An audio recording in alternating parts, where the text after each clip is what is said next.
It is 586 BC, and Jerusalem is in ruins. The city has been laid to waste by the Babylonians.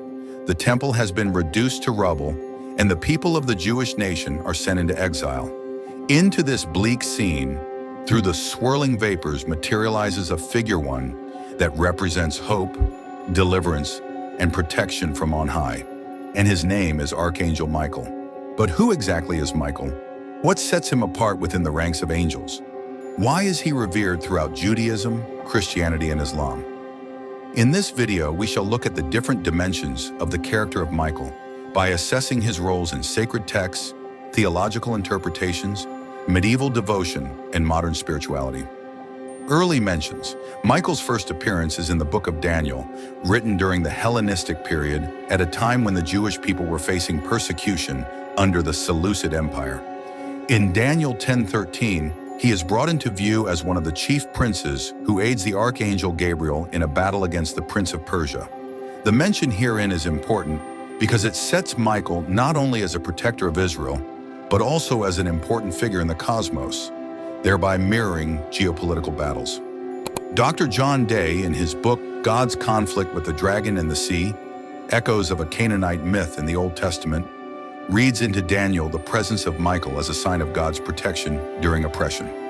According to Day, the interference on the part of Michael is not just to protect the Jewish nation, but it's also connected to God's sovereignty over the nations. That same scene in Daniel 12:1, wherein he is portrayed as the protector of Israel during the end time, finally seals his character as that of a warrior angel. Here, Michael is portrayed as the ultimate defender, not just of a nation, but of divine justice itself. According to Dr. Day, this portrayed the apocalyptic expectations of the Jewish people, in which Michael was supposed to play an important role in the final redemption. The Dead Sea Scrolls further provide insight into the role of Michael during the period of the Second Temple. In the War Scroll, it is seen that Michael leads the host of heavens in battle against the forces of darkness. Originating from the Qumran text, this scroll gives emphasis to the militant nature of Michael and positions him as God's chosen warrior in the cosmic conflict. Michael as warrior angel. Perhaps the best dramatization of Michael's identity as a warrior angel comes in the book of Revelation, leading a celestial army against Satan and the fallen angels. Revelation 12:7-9 describes this epic battle where Michael expels Satan from heaven, marking a definitive victory for the forces of good. Elaine Pagels, in her book entitled Revelations, Visions, Prophecy, and Politics in the Book of Revelation, discusses what was occurring behind Michael's battle with the dragon. She avows that this confrontation is not an incident, but the dramatization of the struggle between good and evil. According to Pagels, the early Christians, who were experiencing persecution, interpreted from Michael's victory the assurance of divine justice, which would reassure them that God's righteousness was to be consummated even when there was adversity on earth. Theologian Dr. Craig Keener gives an in-depth analysis of the role Michael played in the apocalyptic story of Revelation. As Keener puts it, by the defeat of Satan, he reinstated divine order because Satan no longer can accuse God's people, and thus that introduces the period of time when God's kingdom is to be established on earth. The battle is not some ethereal combat, but a sign of the realization of God's plan of redemption for humanity. The Orthodox Christian tradition fills in more of Michael's warrior identity. In the Eastern Orthodox Church, he is believed to be the arch-strategos, or chief general, of the heavenly armies. Many liturgical texts described him casting down adversary arrogance, emphasizing his role of a relentless fighter against evil. Iconographically, there has often been the depiction of Michael with a spear in hand, triumphantly standing over a defeated dragon, symbolizing Satan. Picture this Elysian battlefield. Before the ranks, Michael strides forward in brilliant armor that shines as with divine light. His sword is ablaze with holy fire. He is no mere defender, but an avenger of divine law, a living embodiment of God's wrath upon evil. This militant image of Michael has stirred the souls of countless believers throughout history, rendering him perhaps the most invoked angel at times of spiritual war. Michael in Jewish tradition. His role in Jewish tradition is not confined to canonical texts. He is also viewed as the protector of Israel and as God's merciful one. The Talmud refers to Michael as the Prince of Israel, which accentuates his particular relation to the people of Israel. Rabbi Joshua Trachtenberg, in Jewish Magic and Superstition, a study in folk religion, deals with the role of Michael in Jewish folklore. As Trachtenberg relates, Michael is not only a fighter but also a healer. Indeed, in the Zohar, the foundational text of Jewish mysticism, Michael is viewed as an angel that brings healing to the world. He serves as a channel of God's mercy. This double function, a warrior and a healer, makes Michael complex, embodying both justice and mercy. The prayers said during the High Holy Days include the Selasho prayers, which often appeal for Michael's protection, bringing out his function as intercessor. According to Jewish tradition, Michael pleads for mercy for Israel before God, serving as an advocate.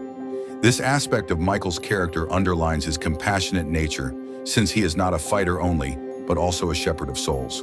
The Book of Daniel and other apocalyptic Jewish texts further develop Michael's role in eschatology. He is sometimes described as the angel who would blow the trumpet of resurrection to herald the coming of the Messianic age. This fits well within Michael's larger role as guardian of Israel and makes him central to Jewish ideas concerning the end times. Michael in Islam. In Islam, Michael, or Michael, is one of the 4 archangels in the Quran, the other 3 being Jibril, Gabriel, Israfil, and Azrael. Michael's concern is with sustenance, thus respectively with rain, wind, and plants. However, his role does not stop there, but extends into the protector of the righteous as well. The scholar Professor Reza Aslan says in No God But God, The Origins, Evolution, and Future of Islam, that Michael can be described as having an emotional nature. Aslan refers to Michael not only as a provider of physical nourishment, but also as one who leads the believers on a path of spiritual journey. It is believed that Michael cries for the sins committed by humankind and is always in prayer for God's mercy to be poured upon them. This portrayal of Michael agrees with his roles within Jewish and Christian traditions, where Michael is seen as both a protector and an intercessor. The description of the participation of Michael in the first great battle within Islamic history, known as the Battle of Badr, has been adopted by scholars of Islam time and again to represent divine support given to the faithful. According to Islamic tradition, Michael descended, along with Jibril, to strengthen the Muslim forces, therefore underlining his role as a defender of the righteous. This event is celebrated in Islamic literature as a miracle of God through intervention by his angels, further consolidating the notion that Michael, or Michael as he is better known, stands for an aspect of strength and mercy. The Sufi mystics also consider Michael as a guide on the path of spiritual enlightenment. Indeed, in Sufi literature, he is invoked in prayers in search of divine wisdom, wherein his role is viewed as a mediator between the divine and humanity. This aspect of Michael's character brings into view the importance he holds, not only as a warrior angel, but also as a spiritual mentor. Michael in medieval Christianity.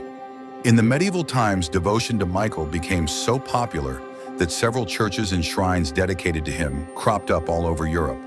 Mont Saint-Michel in France emerged as one of the most popular places of pilgrimage, as true believers flocked to it seeking Michael's protection from the forces of evil, both physical and spiritual. Richard Barber, the author of The Knight in Chivalry, discusses the medieval perception of Michael as a celestial knight. According to Barber, the image of Michael would have resounded in both blood and heart within the code chivalric of the time, assuming the courage with honor, protection of the weak. For this reason, Michael is considered an excellent patron of knights because many of them saw their battles as continuations of spiritual combat. The feast day of Saint Michael and All Angels on September 29th became a major occasion in the Christian calendar, reinforcing Michael's position as a defender of faith. Medieval literature sometimes portrayed Michael as a guardian of cities and countries. For example, during the fall of Constantinople in 1453 AD, many Byzantine soldiers reported the vision of Michael leading the defense of the city. All this while, the city was falling to the Ottomans. Such accounts are the proof of faith deeply ingrained with regard to Michael's intercessional role, placing him at the center of both individual and community prayers. Aside from his role as warrior, Michael was invoked during the plague and disease. Medieval Christians believed that Michael could ward off illness and protect against the demonic forces believed to cause epidemics. The ability of this saint further relates to his description in the Jewish and Christian traditions as a healer, again emphasizing his dual character as a strong combative protector, but also a kind one. Michael's role in the apocryphal writings. The presence of Michael in apocryphal writings, for instance the Book of Enoch in the Book of Jubilees, provides the element on which further understanding of his person can be acquired. The Book of Enoch introduces him as one of the 4 archangels who function in matters involving humanity, with a special mention to the period of the Nephilim, the children of fallen angels and humans. Dr. Margaret Barker in The Lost Prophet, the Book of Enoch and its influence on Christianity cited Michael's role as a pivotal enforcer of divine justice. His battles against the Nephilim represented to Barker the cosmic battle between purity and corruption. Therefore, he was regarded as a figure of moral integrity.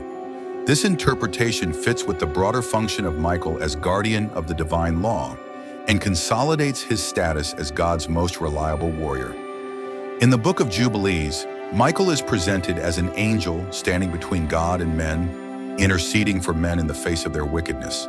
The character of mercy in Michael balances his other characterization as a warrior, thus making him quite complex, carrying within himself the divine wrath and mercy. The Book of Jubilees further illustrates how Michael performed his role as a shepherd of souls by escorting the souls of the righteous up to heaven. Michael, the angel of death. Other traditions sometimes refer to him as the angel of death, but he is not really a grim reaper. Instead, Michael's role in death is that of guidance and compassion, which safely escorts across to the afterlife the souls of those who die in righteousness. As Michael as the angel of death comes, according to the author of Angels, A Visible and Invisible History, Dr. Peter Stanford, from both Jewish and Christian traditions. Stanford says that Michael's task is not to instill fear, but to comfort those who are close to death, a symbol of God's mercy at a time of transition. In Catholic prayers, Michael is often invoked as the leader of the souls of the faithful to heaven, thus his role as a guide in the afterlife. The prayer to Saint Michael, formulated by Pope Leo XIII, reinforces Michael's twin roles of protection and intercession by calling upon him to defend believers against evil and to guide them toward eternal life. Jewish tradition also considers Michael as an angel of death, particularly when the Kaddish prayers are said over the deceased. To this end, he mediates between heaven and the departed soul to ensure judgment is fair and transition to the afterlife takes place in peace. This merciful intervention gives added meaning to Michael's role as a shepherd of the souls of the faithful, both in life and death. Michael in modern spirituality.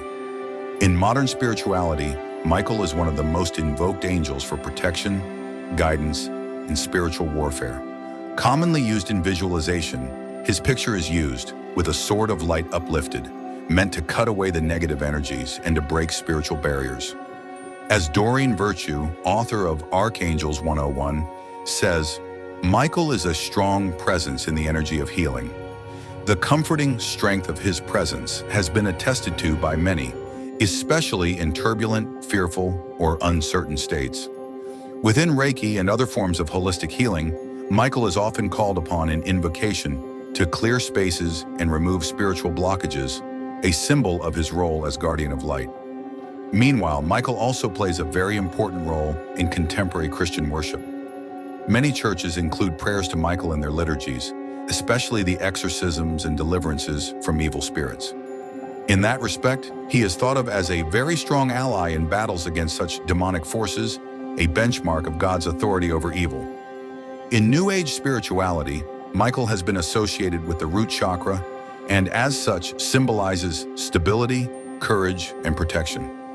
Within the practice of chakra healing, many invoke the presence of Michael to ground and anchor themselves and thus create a strong spiritual foundation.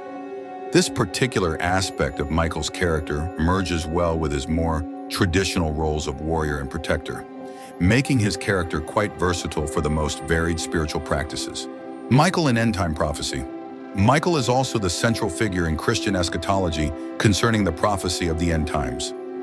This ultimate battle between good and evil, where Michael faces off with Satan, concludes with a victory of good over evil in the book of Revelation.